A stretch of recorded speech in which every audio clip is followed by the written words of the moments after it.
Enhance your efficiency with Dig's scheduling by following these tailored instructions. Follow the detailed instructions to create stages, set timelines, and track project progress effortlessly. Open scheduling. Create a new stage in the project. Add a name for the stage you are creating. Set the start date for your stage. We'll select the 13th for our start date. Our end date will be the 21st in this example. Select the avatar to assign a lead to this stage. This person is the responsible stakeholder for the work to be done.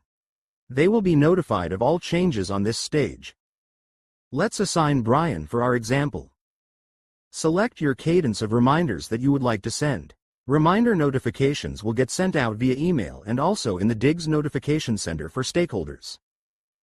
Add additional details and description to the stage for other stakeholders to review. You can add dependencies by linking to other stages as blocking or blocked by. Let's select Rough in Plumbing for our example. Click Add Stage to create the stage. Click on the Sort group to see the different ways of sorting. Select Status to organize your stages by their current status. You can edit the overall project timeline start and finish. This is automatically created based on your first and last stages. However, you do have the ability to edit and modify this manually. This guide detailed the specific actions to optimize your use of Dig's scheduling, from creating stages and setting start dates to managing project timelines and statuses.